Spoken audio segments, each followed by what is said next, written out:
Okay, so history, what are we using for the 2020-2021 homeschool year for history? I'm excited to share this with you. I'm a little bit disorganized in this space here, but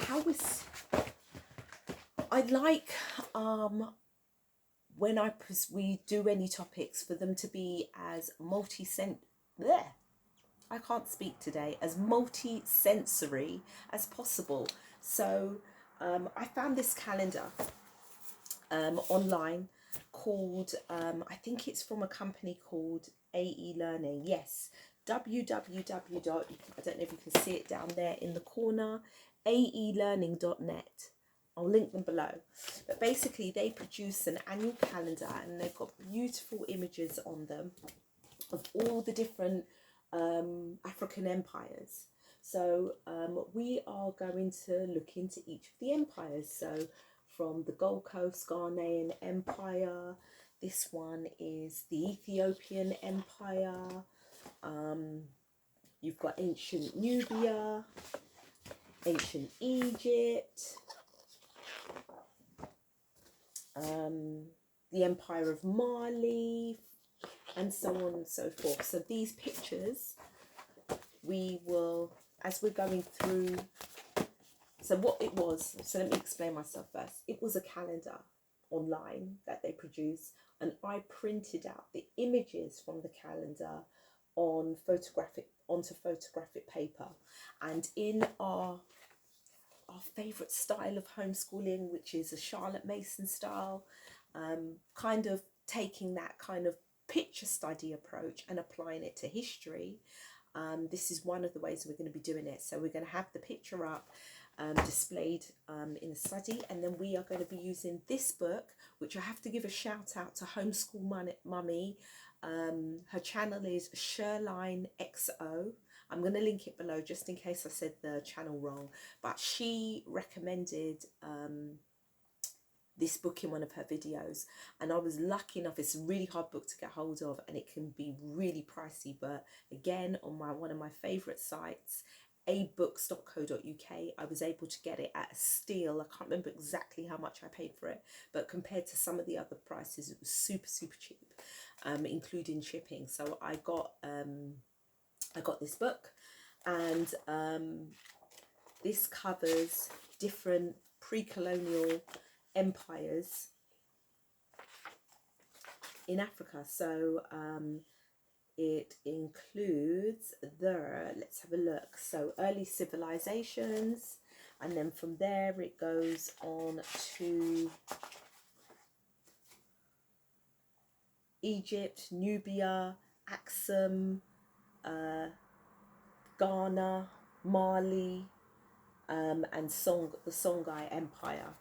So we're going to follow along with the pictures, this, and then I have some books as well that also cover. These are much more reference style books, but for their pictures and timelines, they're really useful. So in the front of all of them, they've got a timeline, and then they have maps and different pictures. This isn't a storybook, but you know, this will be useful. So kind of museum style, I'll leave them out on display. So I've got, I think there's 6 in this series. It's by this author called, I don't know if there's too much of a glare, but it's by an author called Kenny Mann. This one is Northeast Africa, so it covers Egypt, Kush and Axum. This one is covers East Africa, and it covers Zenj and Buganda. This one covers West Central Africa. This is Congo and Ndongo. And this one covers the Guinea coast. So this is Oyo, Benin and the Ashanti Kingdom. There is another book, but I don't have it. I picked these up secondhand. I think I got these on eBay or maybe even Amazon. I'll double check, but I'll link it below. And so that is, oops, making a mess. That is the core of our African studies. I've also got some other, oh no, I do have another one. Miss one out. This one is Southern Africa. So this is Monomotapa. I don't know how you pronounce that. Zulu and Basotho empires as well. So that's one of the books, but there is another one in the series that I don't have, right? So, and then I've got some storybooks on Mansa Musa, a comic book on Queen Nzinga. And so when we get to those kingdoms, the different kingdoms that they ruled in, we'll also do, you know, look into these rural figures as well and learn about them. So that's how we're planning to approach kind of the core of our history. Alongside that, because a lot of biblical history, there's essentially the whole of the Old Testament takes place in Africa. So biblical history, we are also got this again. Shout out to that same mummy, Sherline XO, because all of this is from watching her channel.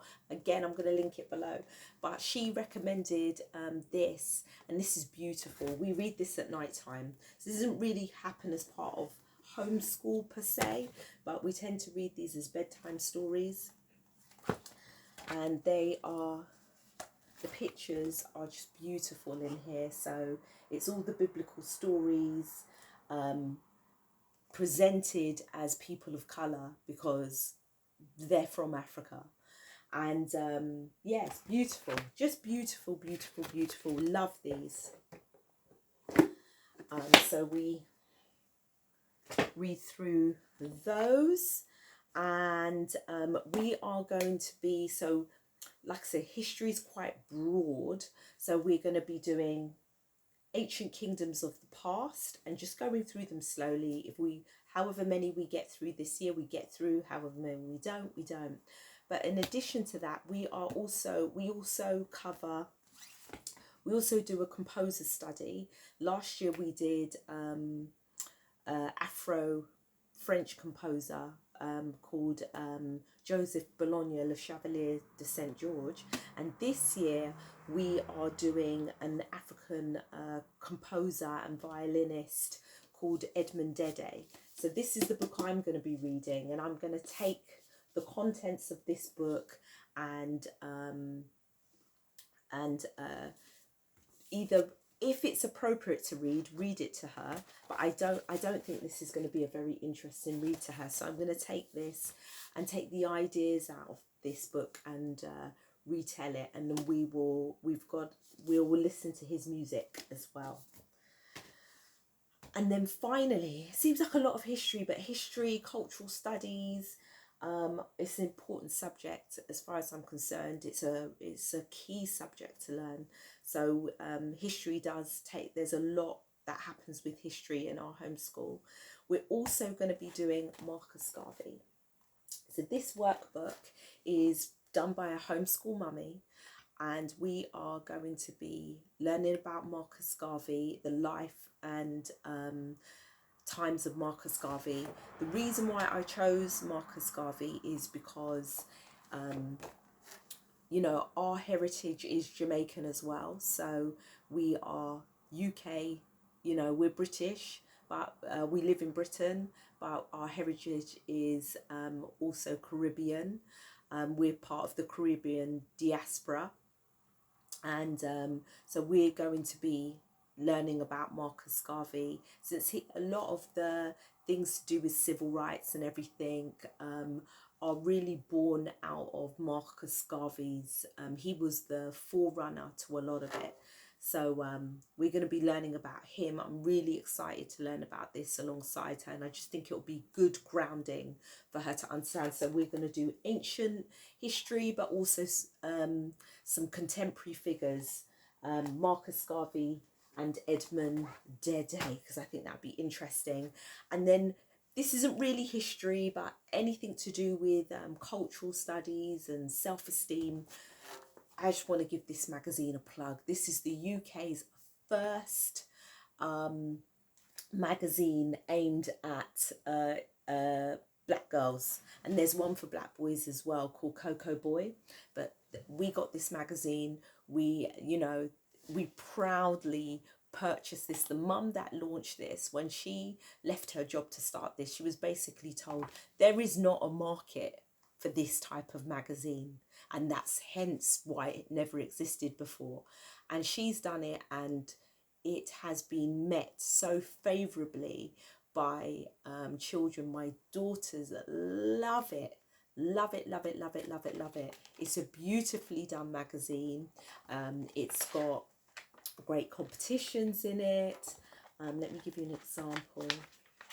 It's got competitions, it's got stuff on beauty, it's got stuff on fashion, it's got stuff on cookery, it's got stuff on health, it's got stuff on Barbie, black Barbies, it's got stuff on Afro hair, entrepreneurialism, you name it. It is packed chock full to the brim on stuff that's going to empower, that's going to inspire, and imagery that is just positive. Look at all of this. It's just gorgeous. And my daughter can look through it. It's got history in it as well, which is why I'm showing it to you, because they take a historical figure and do features on them. And it's brilliant. It's a brilliant magazine. I can't rate it enough. It's in its early phases. This is its first edition. Its second edition's coming out soon. They're going to have a subscription model coming out soon. So if you've never heard, if you're in the UK and you've never heard of Coco Girl, and you've got melanated children, get to know Coco Girl, purchase Coco Girl. You know, it's all about supply and demand. So the more of us that support it, the longer this company is going to be around and fill a gap in the market that's much need. My daughter is all over this. She cannot wait for the next issue to come out. So if you've got a little boy or a little girl, so there's also Coco Boy. I don't know if there's Coco Boy. There's a Coco Boy as well. Plug. It's not my magazine. It's not my magazine, so I'm plugging it because I love it. I love it. This warms my heart.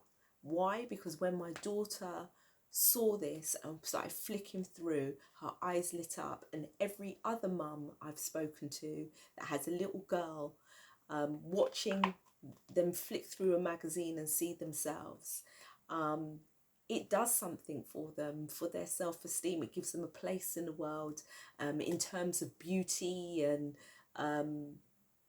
being represented. And sometimes when you know, I'm not going to stay on my soapbox long on this, but it's my channel. I'm going to say what I'm going to say, right?